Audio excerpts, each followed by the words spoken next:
What's up, guys? Happy Tuesday and welcome to episode 100 of the Eat, Train, Prosper podcast.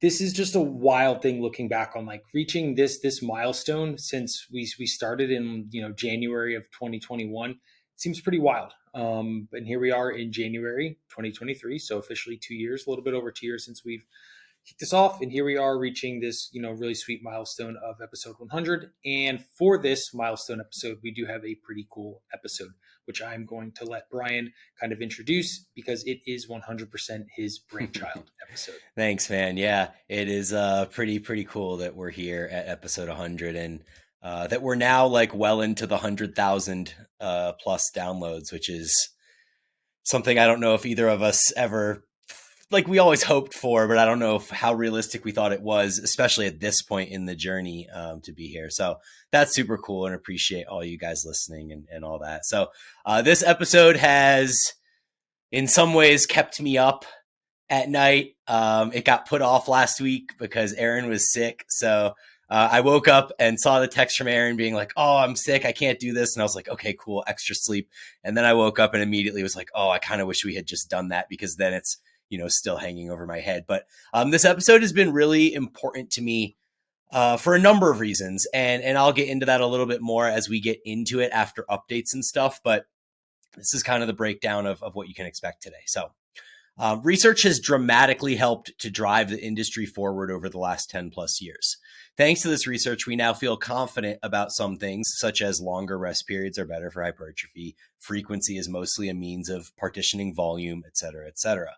But there are many studies which have extremely small effect sizes or state conclusions where it doesn't seem to matter what we do. Such examples might be training with lower reps versus higher reps, or progressing with reps versus progressing with weight. When it comes to training volume, it's often stated that more is better up to a point. But is that true for everyone? This episode is about going deeper into these studies and understanding that these things very much matter for the individual, even if they don't necessarily matter as much on a population level. And so that will be what we're discussing today. But before we get into the bulk of all that, let's kick it over to Aaron to start our updates today. Yeah, so I guess first kind of apologies. Last week, I just around like 4 I started. For my time.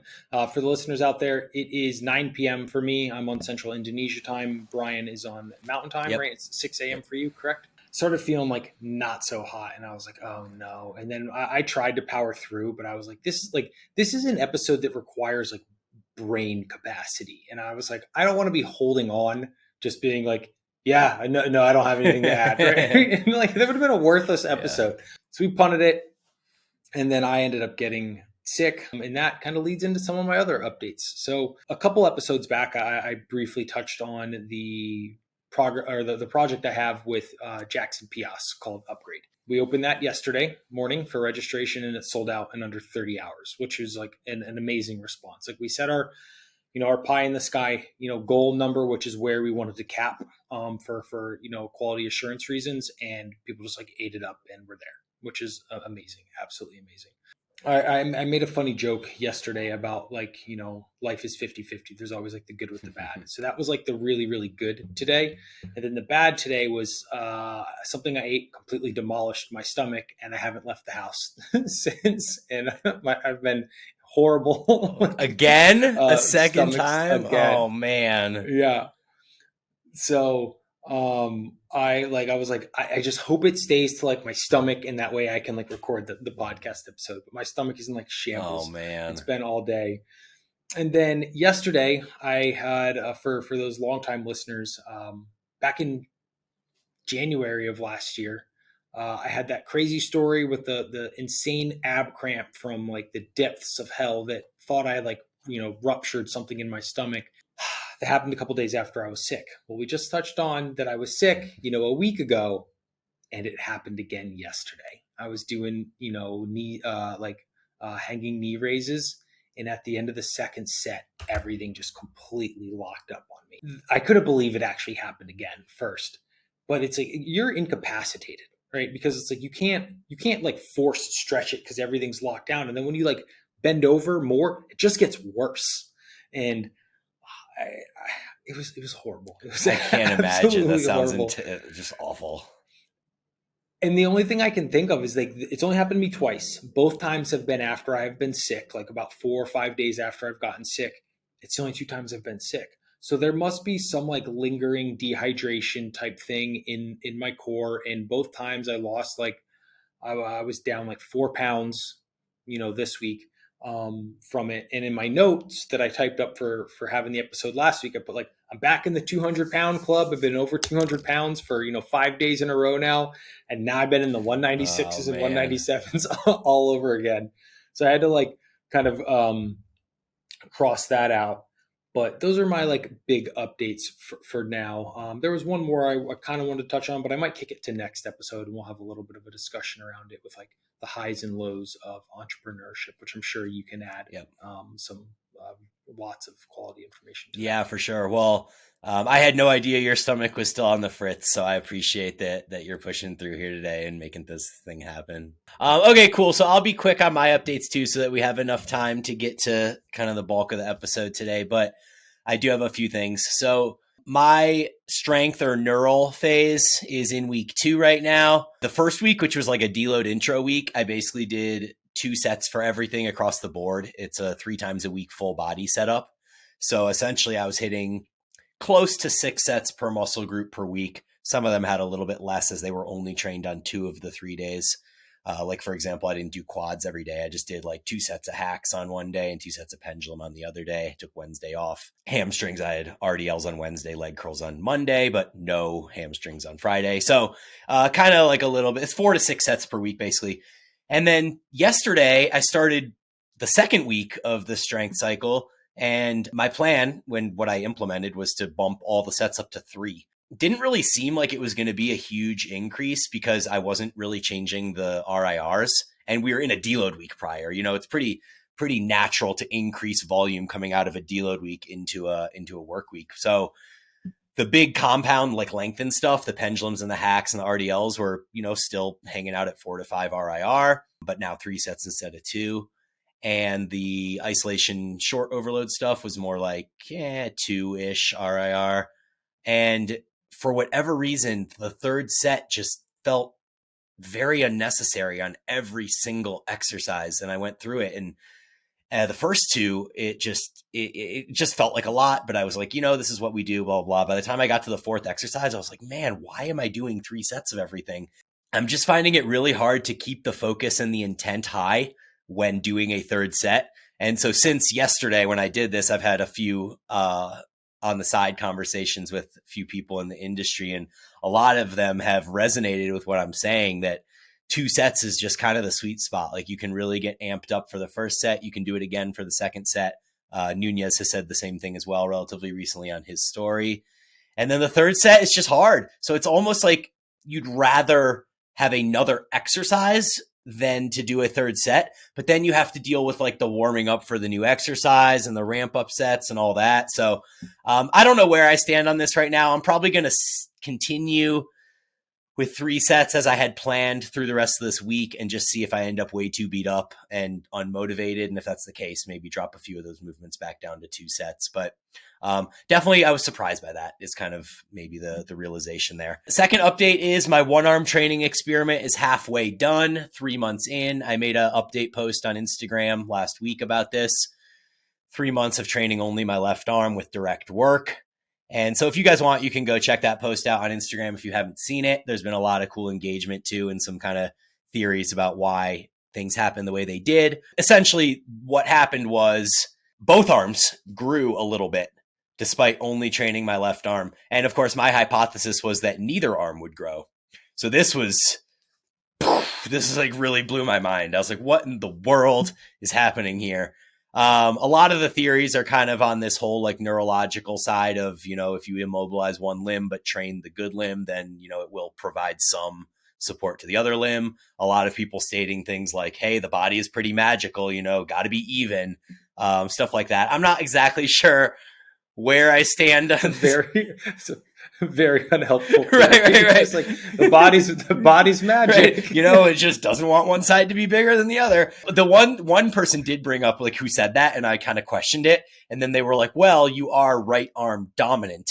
So if your left arm grows, then maybe being that your right arm is a dominant arm, that your body wants this equality more on the dominant side, which maybe makes sense at some level.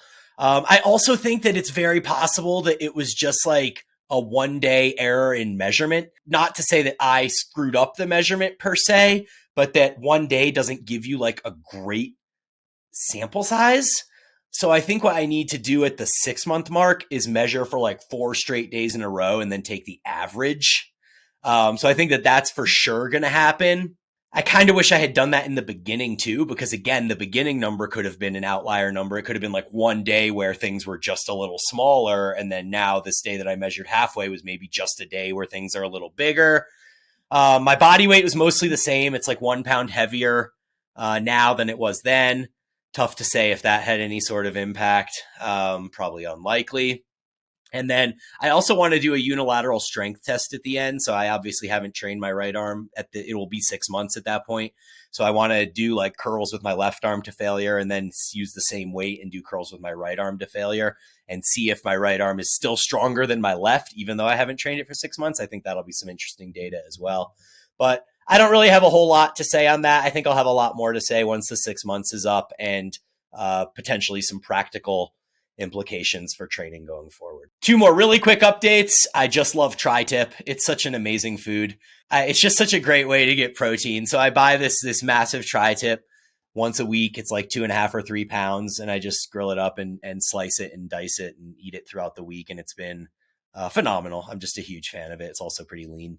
I did my first Peloton ride last week, and it was excruciatingly boring. I don't know what people love about just sitting on a bike in a room when you could be outside moving around getting fresh air. I did a zone 2 ride, so it was like an hour of staring at a screen as I ride through, where was I? In Malaysia somewhere. I actually found it extremely difficult to get my heart rate into zone 2. That was the part I think I was the most surprised about, is that my legs and the lactic acid buildup in my legs was so large that I literally couldn't push my heart rate into zone 2. So for me, zone 2 is going to be above 126 beats per minute is kind of the range I'm looking for. Maybe it was 122, but I was basically hanging out at like 110 to 115 beats per minute. And then the final 15 minutes of the 60 minutes, I was like, you know what? Screw it. I'm just going to push my heart rate up. And I had to push my legs to like a very, very, very uncomfortable and unsustainable amount of lactic acid just to be able to get my heart rate up into the zone 2 reading. So I don't know if biking on the Peloton is going to be super efficient until I can clear lactic acid a little bit better from my legs. And then final update is I'm going to Winter Park this coming weekend to have a big ski day, which should be super fun. And then in 1 month from today, we leave for our cross-country road trip to San Diego, where we're going to be spending 6 weeks. We are still looking for a nanny. So I don't know how many people here are even touched into the nanny world out in San Diego, or if you know anybody out there, but we are looking for a nanny from 8 to 2 or 8 to 3 on the weekdays from February 20th through March 24th. So if anyone's touched into that network, we haven't had any luck yet on care.com. It may just be too far out. So that is it. Do you have anything to add before we jump into the episode?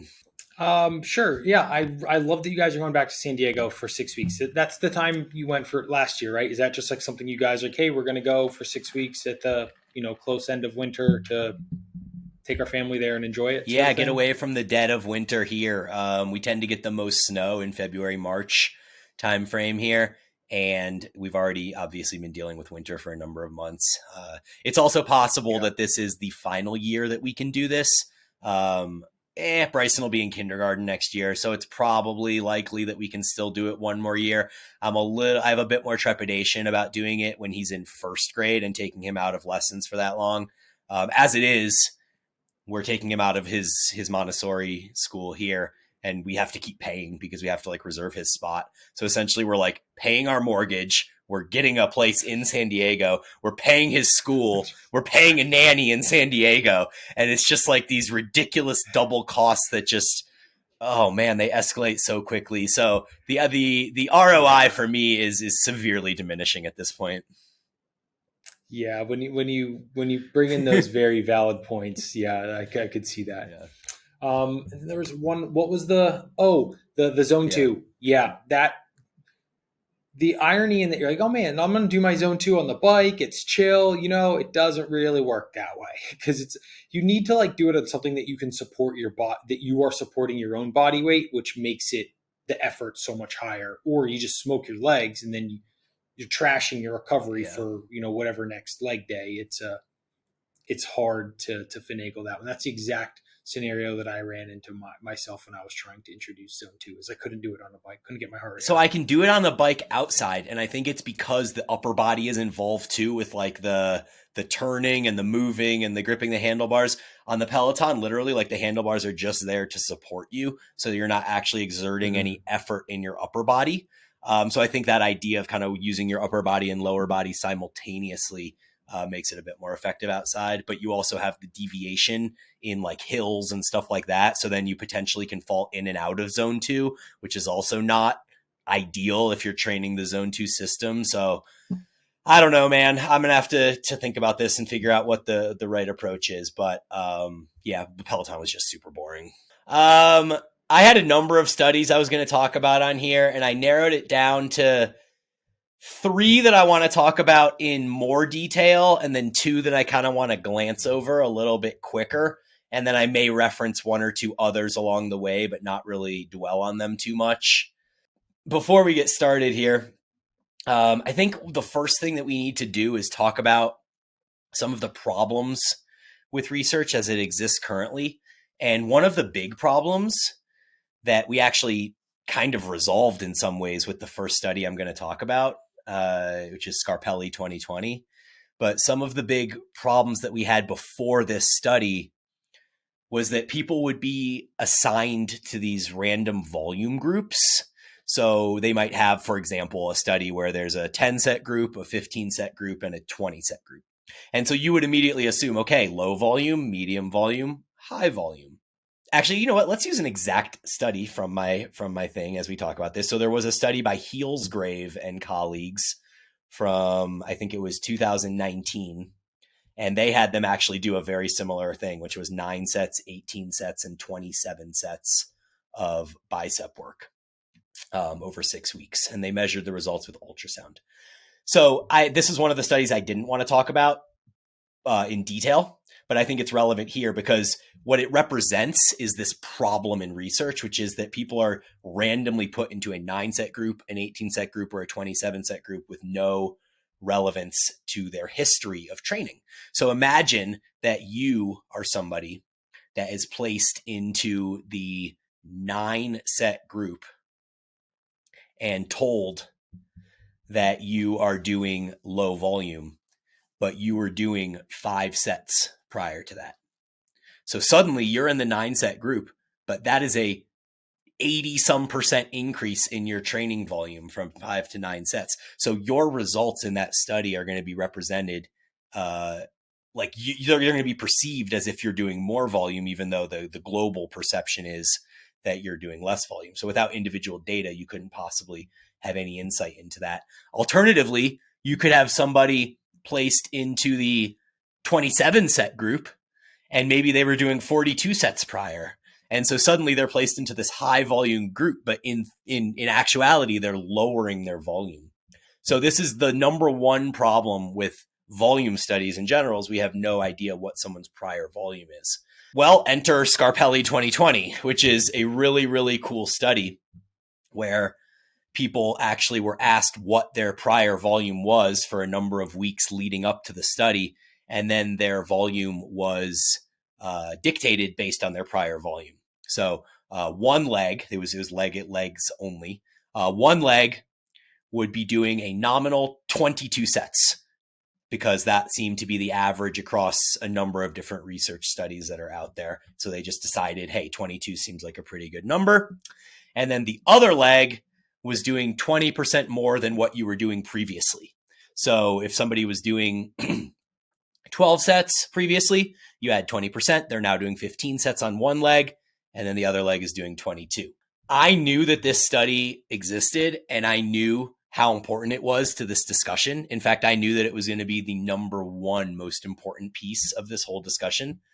And I very clearly remember walking along the Bay Path in San Diego last winter when we were out there visiting, and listening to Eric Helms talk about the individual data from this study.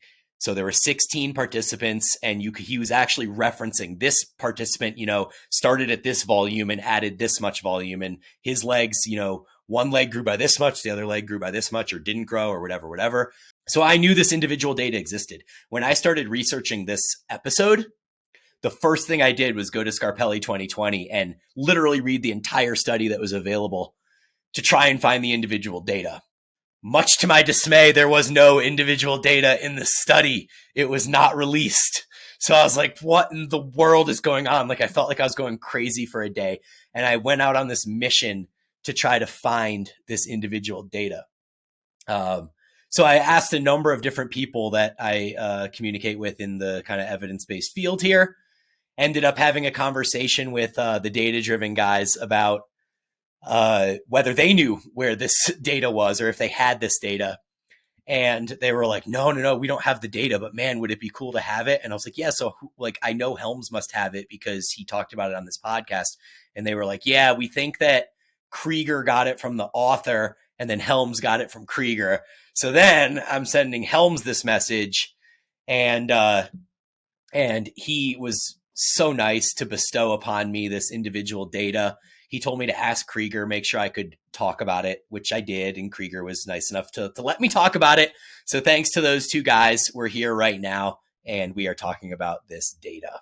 So in this study, one of the coolest parts about it is that the volume for the individualized leg and the volume for the just general 22 set leg was really, really close. It ended up being like 23 point something sets on one of the legs, on the individualized leg, and then 22 on the other leg. And the reason this matters is because if it was a huge disparity between the individual leg in volume and the nominal 22 set leg, then people could just say like, oh, well, the reason that the individual leg did better was because it did more volume.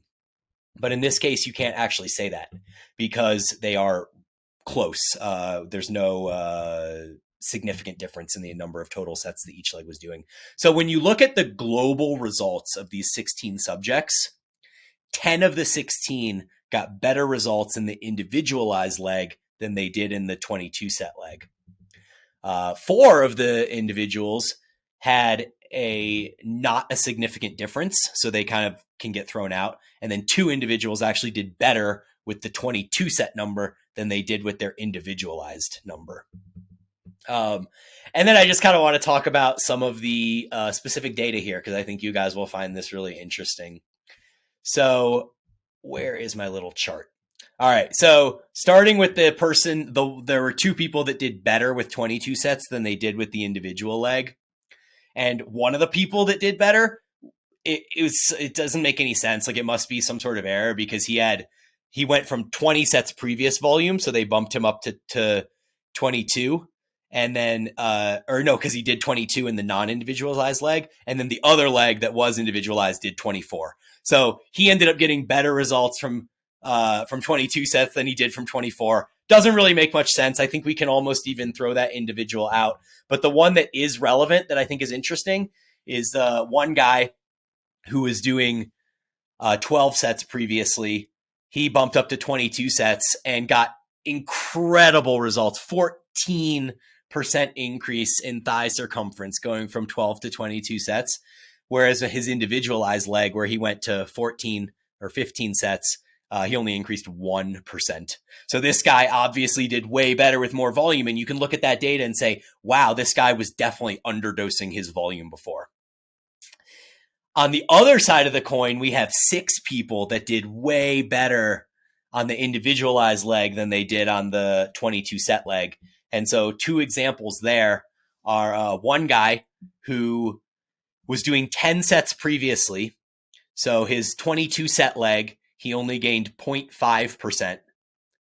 But on the leg where he increased his individualized amount up to 12 sets from 10 sets, he gained 18.8%. Or 18.8%, which is just insane. That's the biggest increase of anybody. So this guy obviously shouldn't be doing 22 sets. Like, he basically had his volume dialed in pretty well right around that 10 set mark, because bumping up to 12 gave him this huge increase. Another person was doing 12 sets previously. So they bumped up to 14 to 15 sets, and they got a 20% increase in the individualized leg. They also got a 4.5 or 5% increase in the 22 set leg. So this person was kind of bound to grow no matter what, right? But those are, and then there's one more really cool, interesting data point. So this is a guy who was doing 42 sets of legs before the study. So his individualized leg, he had to increase up to 50 sets. And then his other leg went down to 22 sets, which was basically cutting his volume in half from what he was doing before. And this guy got 3.9% increase from doing 22 sets and 3.3% increase from doing 50 sets.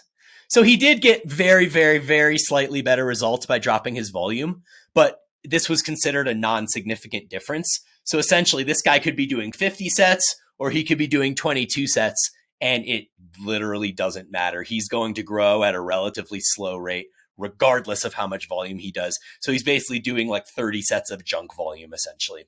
I think he'd be an interesting candidate, actually, to lower his volume instead of raise it, and then see if he can continue to get the same results that he got by 50 sets by maybe dropping to 10, and then be like, dude, you're doing 40 sets too many. But obviously the study didn't go there. So I have some practical takeaways from this to discuss. But before I jump into those, I want to send it over to you and get any thoughts from you on this. Yeah, I think personally, I think this is probably like the gem of the studies. I mean, this individualized data is, I mean, I think if we had this type of information for a lot of the studies that come out, we would have a much different extrapolations and conversations around them. Because now, granted, I think releasing this information in my completely uneducated, opinion standpoint, I don't know too much about how research is conducted, seems rather simple. But who knows? That could be, an oversight. There's just so much more of the conversation to have when you can see the data, as opposed to like, it doesn't really matter what you do, which is what the conclusions of a lot of the studies say. But when you look at the individualized data, it's quite telling, because what it does to me is my brain goes to like, well, what are the next questions to ask? Why, this person performs so much better on a lower volume approach at 10 set or 12 sets per week versus 22? Why is this guy, the poor bastard who doesn't respond to anything, why is nothing working for him? In those sorts of things. But I think it is really cool to see like the individualized approach overwhelmingly has a more seemingly profound effect from this subset of data. Yeah, one thing I forgot to mention on the beginning of this study was that overall the increases were 9.9% for the individualized group and 6.2% for the non-individualized group, which is actually quite small. The 3% variance there, which would kind of lend yourself to have this nihilistic view of it doesn't matter if I'm doing 22 sets or some random number over my normal volume, because it doesn't really matter, is kind of the end result, until you look at that individual data and then you realize that for the individuals, it really matters a whole ton. So jumping into some of the practical takeaways here, I want to lean on something that I heard Josh from Data Driven Strength talk about in regard to this study. And I think it is literally the most applicable piece of this and something I hadn't really thought about. So he posed this question of, why is it that in scientific studies in general, that people get such great results? Like, you can take trained people that have been training for 3 to 5 years, and there's no way that in those prior years of training that they can do an 8-week period of time where they increase something like 5 to 10%. Or in this case, we see 20% and 18% and like these ridiculous numbers like that. He's like, why are people getting these incredible results in studies? Like, are we to assume that their training was really that piss poor before? And now suddenly they're training in this way that's getting them these great results. Like, why doesn't everybody just enter a study? Which is a great question. And I think what you can take away from that is that there's a few confounding variables that go into when somebody enters a study, which is an increased focus in that specific area. So if this trained person is basically just following like a well-rounded training program, they go into the gym and they are focusing relatively intently on each session when they go in, but then they're put into this study where they're like, hey, your quads, that is the thing. So every session when you come in here to this research lab and we put you through a quad workout, that is the thing you're focusing on. So these guys are still allowed to train outside of the training study. They just don't train quads, but they can still train their upper body and the rest of their body, but it's their quads that grow. And so it's not that the training protocol of the training study is necessarily the thing that lit the fire. It's probably more that there is an area now that is requiring all of their focus, attention, and priority. They have a date twice a week or whatever the frequency is, where they have to come in and impress somebody and focus specifically on that area. Second, that area is always trained first. Who knows if when your normal training program, if you're doing like an upper lower split, like, are you always coming in and doing all of your quad work right when you're fresh or whatever the focus is of the study? Maybe it's a bicep study. Are you always doing biceps first? Probably not, because most people know that if you do biceps before back training, your back training is going to suffer. But when you come into a scientific study, you are suddenly putting all of your emphasis into training your biceps. So we see that as well. And then, so what's the application of that? Well, Josh believes that maybe the application is that we just constantly have a specialization phase going on. We're always specializing on something. So he proposed maybe it's a half body or a third body split, where you're focusing specifically on like a third of your body at any given time. You do that for 8 to 12 weeks or however long you want. And then you switch the focus and you shift to another third of your body and you put all your emphasis there. And so it's not just that you're training more volume to those areas, which seems to be validated by this study. You know, hey, increase your volume by 20% and you'll get better results than if you just left your volume the same or did a nominal amount of volume.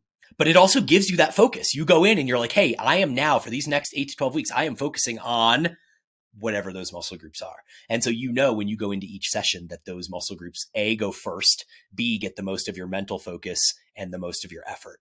And so I thought that was really, really interesting and well put by Josh, because especially as an advanced athlete, but probably relevant to everybody, but especially as an advanced athlete, the margins are so small that why wouldn't you take advantage of what we know about maintenance volume being pretty low, and be able to kind of ramp up the volume more for some of the other areas that you're specializing on during that time.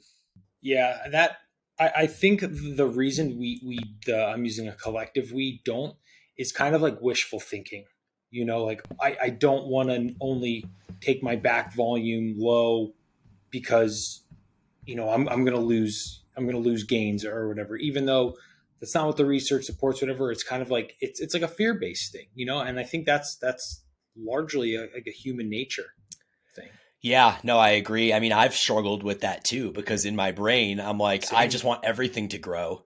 But in trying to grow everything, it's highly likely that I'm not growing anything. So I think that it's important that we kind of take a little bit more of a prudent approach there. And I think that my next cycle after this strength phase, like in mid-February, I think is probably going to follow this model more, where I'm going to up volume and prioritize a third of my body and then probably rotate that every couple mesos or something like that. I like the third approach. I feel like that's it seems like a little bit more realistic in Yeah. practice. I mean, I think there's also reason maybe to just choose one muscle group. Like it, then you don't have to go quite as low with everything else. So if you're that neurotic type that's like, man, if I drop down 2/3 of my body to maintenance, like, I don't know, that seems to me like a little bit tough. But if you can just know that all you have to do is increase a little bit of volume and put a little bit more focus and do it first in your workout for one body part or maybe two body parts, then that seems easier to digest for me than, okay, I'm going to up my volume on chest and back and biceps this time or something. Like maybe it's just chest or just back or something like that. It also probably depends on like the size of the muscle group. Like back is so massive that you can't really, I mean, if you're going to specialize on back, I think that is like a third of your body. So yeah, it just kind of depends how you want to think about that. So the second study here is high versus low load training. Different load intensity transition schemes to avoid plateau and no response in lean body mass gain in postmenopausal women. Postmenopausal women, that is our target audience here, right? The thing is that this is Carneiro and colleagues. No, this study on a population level doesn't really apply to us, but the individual data is why we're here. That is the important thing. So essentially what they did here is a 24-week study, 12 weeks where it's a crossover. So the women would do both interventions. So one group was doing moderate load, lower moderate load training, 12 weeks at 8 to 12 reps, and then they would switch and do 12 weeks at 27 to 31 reps. 27 to 31 is kind of an interesting rep scheme, you know? Do you make sure that you're doing your 27 to 31s all the time? But that's what they chose. So the other group did the reverse of that. They would start with 27 to 31 reps, and then they would do 12 weeks at 8 to 12 reps. The training was lower body. So they did 3 sets of leg press, leg extension, leg curls, and calf raise. And they did that 3 times per week. So that is 36 sets of legs per week, either in the 27 to 31 rep range or the 8 to 12 rep range. Yeah. I think it's important to add in this study, it was also to volitional failure. So Volitional. What I think is just amazing is if we just kind of take a step back and frame this, they took postmenopausal women, which is like, okay, women in like, you know, late 40s, early 50s sort of thing. For 6 months, 3 times per week, taking the leg press and leg extensions to failure. Right. It's pretty insane. Yeah, I know. It just makes That's gnarly. It makes you laugh. So right? gnarly. It makes you laugh. Like, how sore were they? Imagine, like, especially doing 27 to 31 reps of leg press to failure. I couldn't even. And okay, come back on Wednesday, come back on Friday. We're doing it all over again. 31 reps. I mean, I think it's pretty obvious that in this case, the volitional failure was probably not accurate. Rightfully so. Yeah. You know what I mean? If you put me in this study, let's say I could do 40 reps and I got to like 31, I'm like, I'm fucking done. You just pretend that you make it look so slow that you're just like, I could do 9 more, but it burns so bad, I'm just going to slow this one down. Yeah. Yeah. No, I agree. Which is why I think these studies, like just globally, you can't take anything from them. But when you look at this individual data, that's really the important part, because the overall finding of this study was that it doesn't matter. You can train in 27 to 31 rep range, or you can train in the 8 to 12 rep range, and it doesn't matter. This is literally what they found in the meta-analysis that they did with Schoenfeld too. And so this actually kind of grinds my gears about meta-analyses as well, is that to me, it almost feels like meta-analyses are even further removed from the individual data, because you're taking all of this data of population averages and you're combining it together, but you're even more losing the individual data. So I don't know what I think about meta-analyses these days. Like, it just, if you're looking at training somebody on a population level, then yes, I guess you lean on those and you say, okay, this is the best that we have. But you have to understand as a coach that it just it's kind of almost meaningless. Like, once you get past the first 2 months of training with somebody, coaching them, it just doesn't matter. That's my view on things. But okay, continuing along, they progressed by, if you hit the top of the rep range, so either 12 reps or 31 reps, you would add weight. They did a DEXA after each 12-week segment. So you did your 12 weeks of 27 to 31 reps, you got a DEXA. Then you did your 12 weeks of 8 to 12 reps, you got a DEXA. And as I said, the group averages said it didn't matter. Across all the participants, on average, they gained between 3 and 5% of muscle increase in each 12-week period. Just general averages. So the intervention worked. But on the individual level, the one person had a 5% decrease in muscle mass when training with 8 to 12 reps, and a 10% increase in muscle mass training with 27 to 31 reps. So for that person, 8 to 12 is not your money zone. You are definitely going to be wanting to hang out in that 20 plus rep range. And then we had another individual who had a 13% increase in muscle mass in the 8 to 12 rep range and a 3% increase in the 27 to 31 rep range. So this person obviously was a better responder to training in general, but you would also make the argument for this person that, do you want to have to train in the 20 plus rep range for a 3% increase in growth, or do you just want to do some shorter, more intense sets and get 3 to 4 times the increase in growth? And so for that person, I think it's very important that they know where the rep range is that they perform best. Yeah, definitely. That one, again, it comes back in like looking at those two situations that you just kind of extrapolated for us. They seemingly don't make sense, right? Because they are pretty much polar opposites of sorts, sort of thing. When you're looking at it at a population level, wild that 2 people, right, following the same intervention over a 6-month period, right, could have such stark contrast in how they respond. Yeah.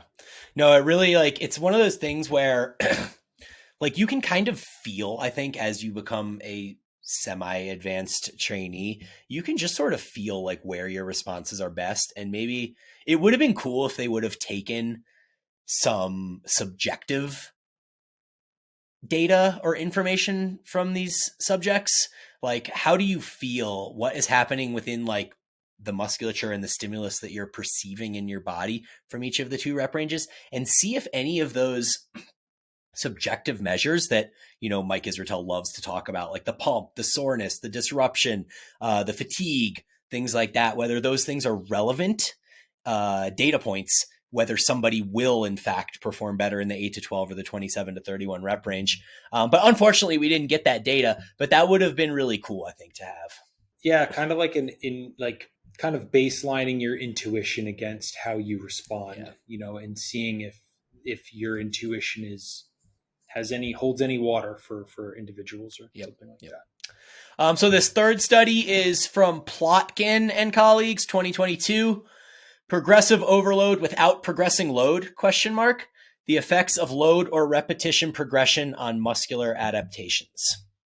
And so essentially, let me scroll down to my data. I have my notes super out of order here. So anyways, this is interesting because there are kind of 2 different camps when it comes to the idea of progressive overload. And like, we know that progressive overload is important. You have to, over time, be adding reps or adding weight or adding pauses or some sort of tempo decrease, something to increase the stimulus that you're receiving to the muscle. And this study was cool because it investigated 2 of the most common ones, which are increasing in weight versus increasing in reps.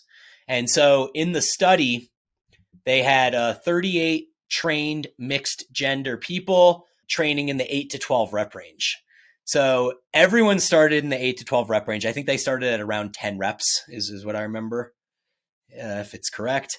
And the load group would essentially get to 12 reps and then they would add weight, and it would drop them back down and they would work back up to 12 reps and then they would add more weight, kind of like your standard double progression. The rep group would just hit 12 reps and then they would just keep adding reps. And in my mind, I feel like those aren't that different. you're not talking about these huge disparities in rep ranges like 27 to 31 or 8 versus 8 to 12, like in the prior study. You're literally talking about someone's hanging out at an average of 10 reps. That's what it turned out to be in the load progression group. Or you're hanging out at an average of 15 reps, which is what the average was for the rep progression group over the course of the study. As just kind of keeping that in mind as we go through this is probably pretty important. Both groups took sets to failure, apparently. They were doing quads again. This seems to be the flavor of the day. They were doing twice a week. They were doing 4 sets of squats and 4 sets of leg extensions each session. So this program design is a little bit more representative of what you would probably see in practice, which is 16 total sets a week, 4 sets of leg press, 4 sets of leg extension twice a week. They did some seriously good measurements here. So they used ultrasound analysis and they measured multiple spots on the quads, which is super cool because it kind of gives us some insight into regional hypertrophy, which I want to talk about a little bit as we get going here. They measured the proximal, distal, and anterior quad. Proximal would be closer to the hip, distal would be further from the hip, and then anterior quad would be considered your rec fem and your VMO. So VMO is the little teardrop muscle near the knee, and then rec fem is the big muscle that runs along the front of the thigh. So those are anterior front thigh quad measurements. And then they did the same thing on the lateral side. So I guess that they had 6 measurements maybe, because the lateral side would be the side on the outside of the thigh, like further away from the middle of your body. They tested both strength and they tested hypertrophy. So, I mean, the data analysis on this study is insane. Unfortunately, for some odd reason, which I can only think for safety, but they tested the strength on a Smith machine, even though they trained on a free weight back squat. It just doesn't make any sense. Aaron's shaking his head over there. This one I thought was strange too with that, especially when I dug into this paper, I saw that I don't know the proper terminology. I don't know if it's like co-authors or assistant authors. Like Dr. Mike Isertel and Jared Feather are part of this. Oh, interesting. I didn't even recognize that. Yeah. So when I was reading the authors, I was like, oh, holy shit, Dr. Mike and Jared are on this. So I thought that was particularly interesting because they have like obviously super, super well knowledgeable, trainers and personalities. Yeah. For lack of a better term. Interesting. Well, so even though we can't take a whole ton, I think, from the strength results, given that you performed it on a Smith machine, but practiced it on a barbell, that would literally be like the equivalent would be like, we're going to have you practice 3-pointers with this normal basketball, and then we're going to have you test with a ball that's like a quarter of a pound heavier or something like that. It seems so incongruent.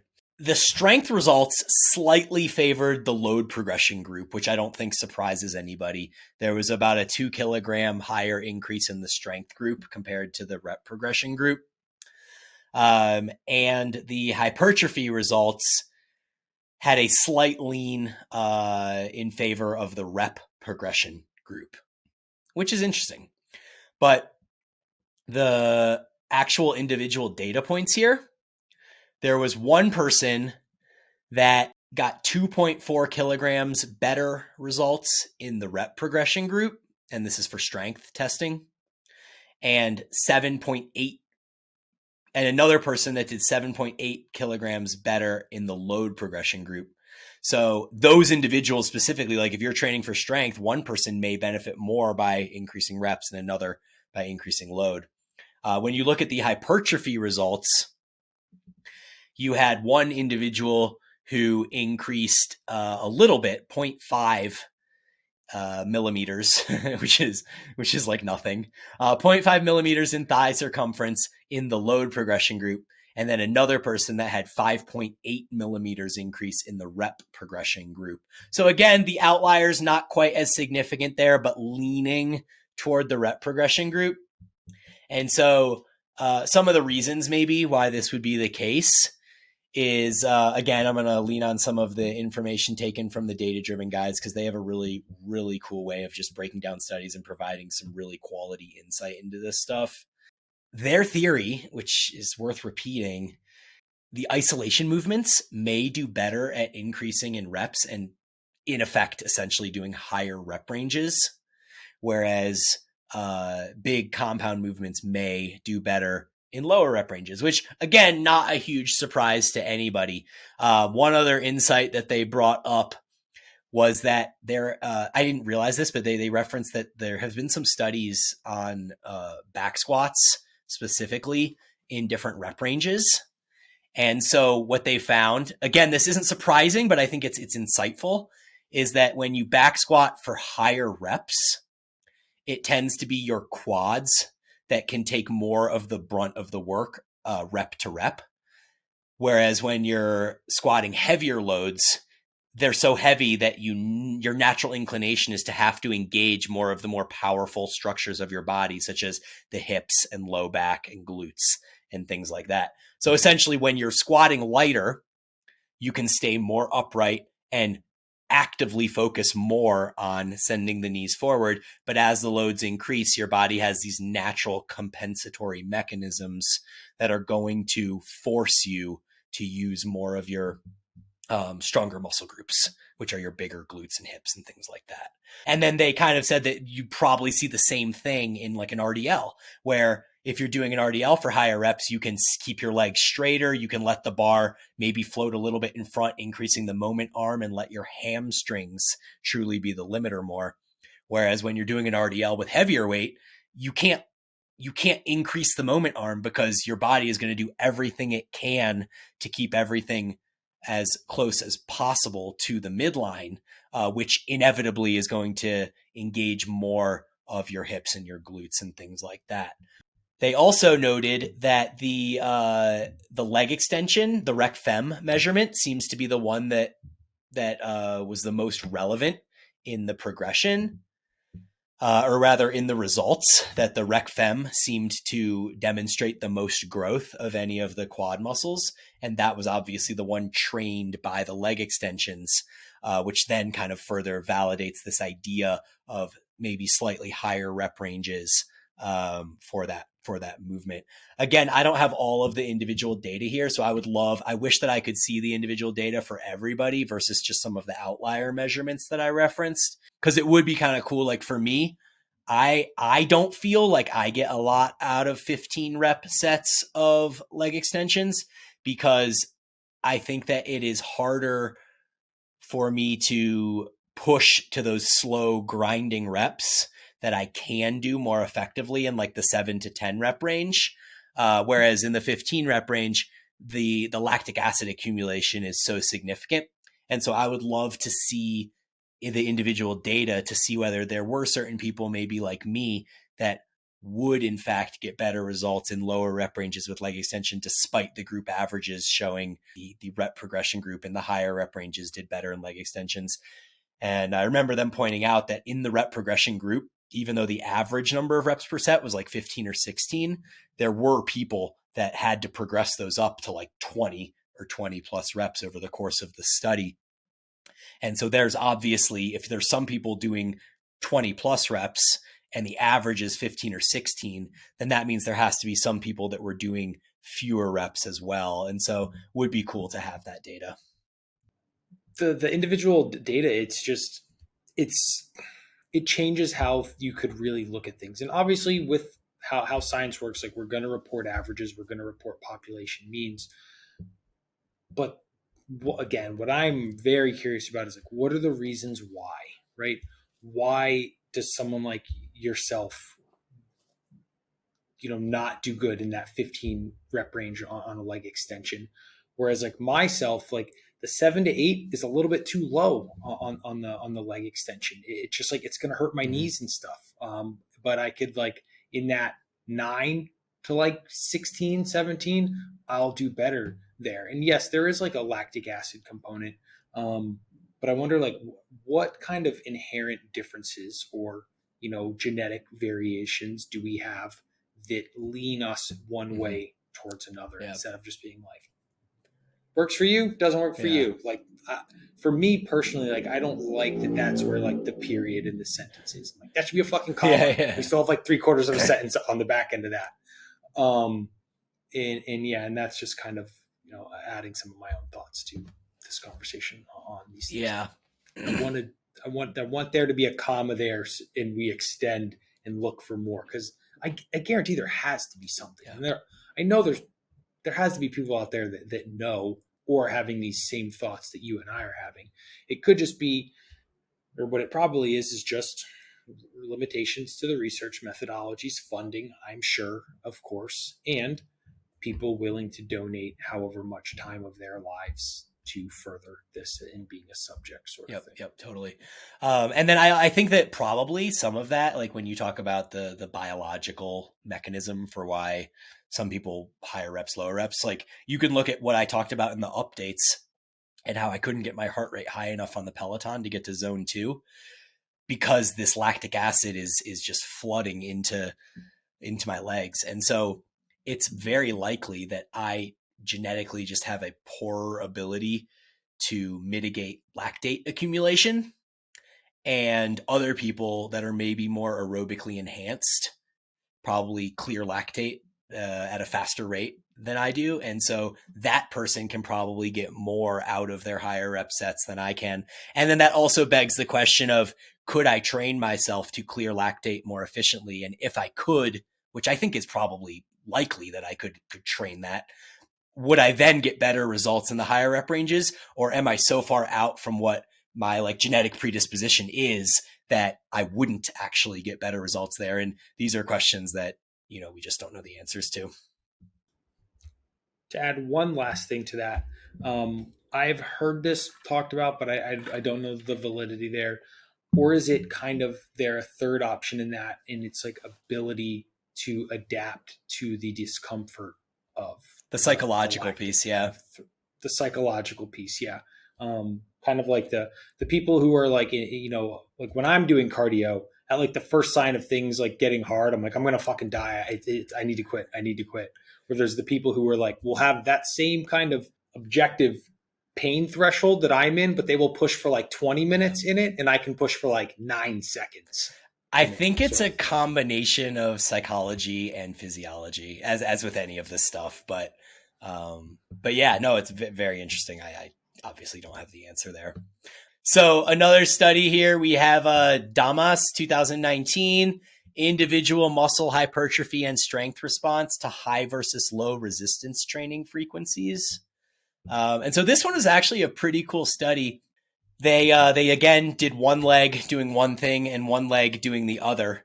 And so you were either assigned into the low frequency group, which would mean that you either did 2 times a week or 3 times a week frequency, or you were in the high frequency group, which was 5 times per week frequency. So one leg was 5 times and one leg was either 2 times or 3 times. And the 2 and the 3s were both considered low frequency, whereas the 5 was considered high frequency. They were doing only 3 sets each time. So they didn't crush you with volume or anything unrealistic. You just did 3 sets of, did I write down what movement it was? I don't think I wrote down what specific leg movement it was, but what they measured was the vastus lateralis cross-sectional area with ultrasound. And so I cannot imagine they were doing leg extensions and then measuring the vastus lateralis. So my guess is that they were probably doing leg press. This the one where they tested 1 rep max too? No. Where they had it? Okay. Oh, actually, no, you're right. They did have a 1 rep max value. Yeah. It was biceps. No, this is vastus lateralis cross-sectional area. The biceps one was Heelsgrave, 2019. Okay, my bad. Yeah, you're right. You literally just said that. All good. If you want to click on the link and let me know as I'm talking. But my guess is that it's leg press because that's a simple one to do unilaterally as well. And it can't be leg extension when you're measuring the vastus lateralis. Essentially what they found is that 6 individuals responded better to high frequency, 7 individuals responded better to low frequency, and 6 individuals showed no difference between training with high frequency or low frequency. So when you look at the overall results, it again says it doesn't matter if you do 6 to 9 sets or 15 sets. It doesn't matter because 33, those were the results. But when you look closer at the data, what you essentially see is approximately 33% of the sample size did better with high frequency, 33% did better with low frequency, and 33% kind of did fine with both. And so if you were somebody, obviously, that was in a high frequency group training 15 sets a week, but you respond better to low frequency, then you're shortchanging your results, and obviously vice versa if you're the other way around. So just, one of the studies I didn't want to spend too much time on, but I think is pretty interesting. And then the last thing I want to address here, I didn't even put this in my initial outline, but it is in my scattered notes down here, is a study from Longo 2020 where they compared rest times of short rest to long rest. And so when you look at the overall data, it shows that with short rests, you get significantly better results with higher volumes.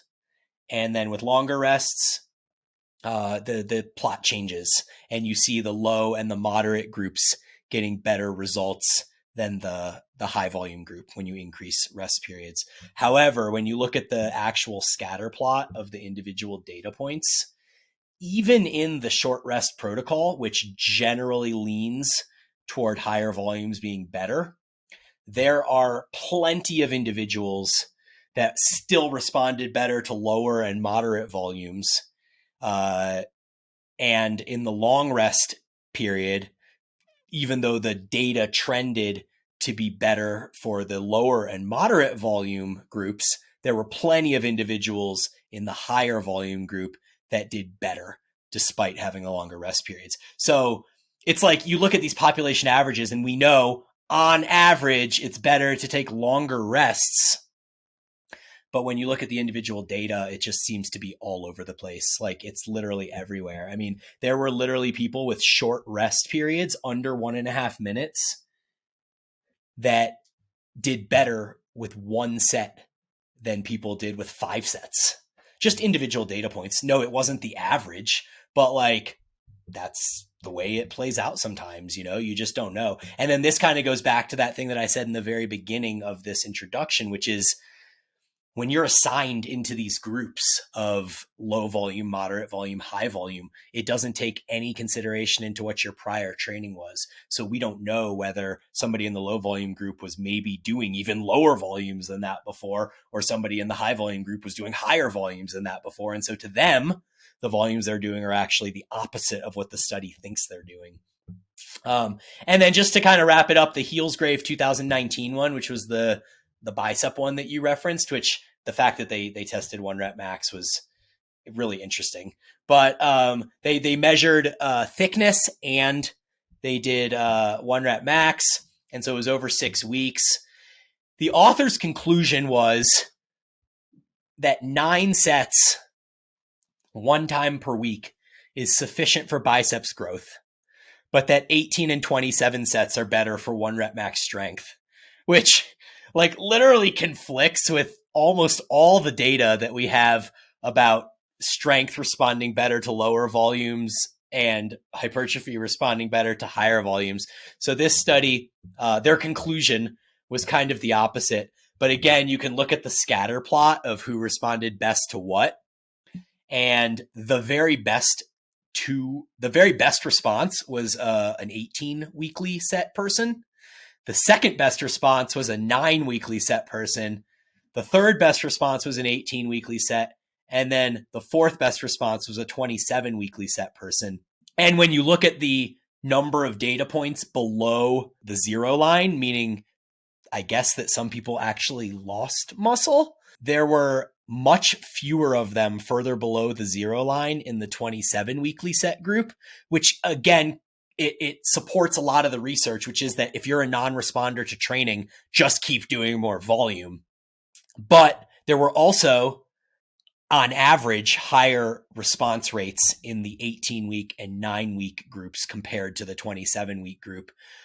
So again, you just have to know what is best for you, or you have to spend your journey trying to figure out what is best for you, or work with your coach to figure this out, or whatever it is, because the data might trend one way in these studies on a population level, In fact, many of them said it doesn't matter. You can train either way. And we know that that's not true looking at the individual data. But like even looking at that Heelsgrave 2019 scatter plot, like, yeah, if you're a non-responder, it probably makes sense to do more volume. But if you are a responder, 9 sets of biceps seems to be quite sufficient for you to elicit growth comparable to the 18 set group and better than the 27 weekly set group. So really this whole thing, this whole episode is trying to, even though it's called evidence-based nihilism, I think it's trying to take the nihilism out of research by applying it to yourself as an individual instead of looking at it at the population level, which can, in many ways, breed this idea of evidence-based nihilism. Yeah, it's almost like you get a diverse enough range of people. Everyone has their own, I guess, like physiological preferences or things that they respond to better. And then when you take that average, it ends up with a little bit of like, that doesn't really matter. Yeah. I mean, if you have a ton of level. responders to high volume and a ton of responders to low volume, and then the average is just like, hey, 15 sets is the way to go. And then you're just like, well, is it though? Because like these people really responded better to 5 to 10 sets, and these people really responded better to 20 to 30 sets. So like, are we sure that 15 sets is the right recommendation? Yeah, and like, what are the characteristics of people that end up in those groups, for each respective Right. groups? And then the one thing that I'm really curious about, and I'm just kind of posing some thoughts here. I wonder if your like body will leave clues around things. So like the people just doing the what was it, 27 sets of biceps per week, like are they just in perpetual soreness? Are their biceps like crushed? Is their desire to train, drop off more than normal, different things like that? I wonder if we as individuals, our body will give us kind of signals a little bit of like when the volume's way too high or maybe when it's not enough. If you're recovering super fast and you're not training, let's say you're doing a twice weekly thing, you train whatever, Tuesday and Friday.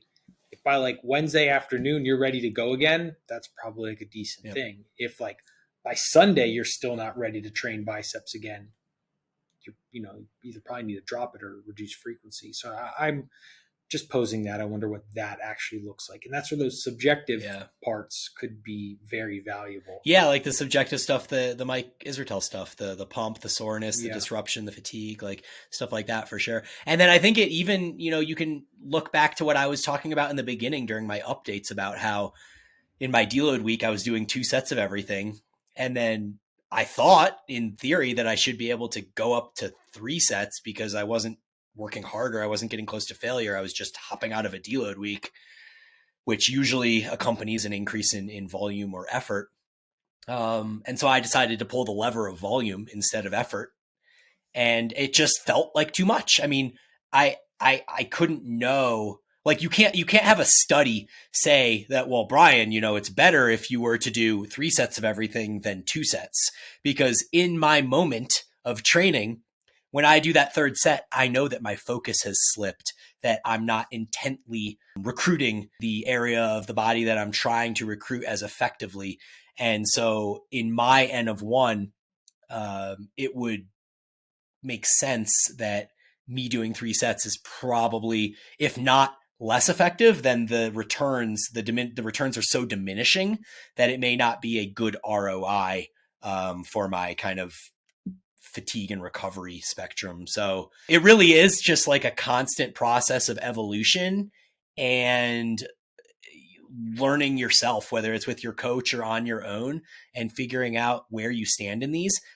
And if there's one thing that I want people to take away from this, specifically as it relates to volume, because I think that's the one where people still have this inclination that more is better. And I even have a one-on-one client who we were training, and he goes, is it going to be worse for my gains because we're spreading this work over 9 days instead of over 7? Because we were doing it over 7. And then, it just wasn't working with his lifestyle, and, he needed an extra rest day and stuff like that. And so I was like, let's push this out to 9. And he had this hesitation being like, well, doesn't that mean I'm doing less volume, and aren't my results going to be worse? And I was like, it really just depends where you fall on the volume spectrum. And so our goal working together is to figure out what the best volume is for you. It's not to try to chase like a population average that says, hey, the more volume you do, the better. Because you may be somebody that, by curating your training frequency slightly over a longer period of time, yes, in effect, that does reduce your volume slightly per 7 or 9 day period. But maybe that's the right volume for you. And so those are the things that you just can't know. A study can't tell you that. You just have to kind of figure it out as you go. And it's a constant process of learning and evolving. Very, very well put. I think that is a fantastic place to wrap up. Cool. What do you think? Yeah, man. I'm good. I think it was I'm glad that this is done. It's been like a month of research and putting it off for a week, and now we're here. So I'm really glad we got this episode out. I think it went well, and now we can move on back to like Instagram Q&As and other fun stuff like that. Yeah, Instagram Q&As. I think we're due for one. We're due for another guest, and I think the thing I proposed earlier in the episode, like the highs and lows of entrepreneurship, I think, and in relation to obviously like the health and fitness field sort of thing, could be a good one that I'm sure we could add lots of. So, as always, guys, thank you for listening to Eat, Train, Prosper. Brian and I will talk to you next week.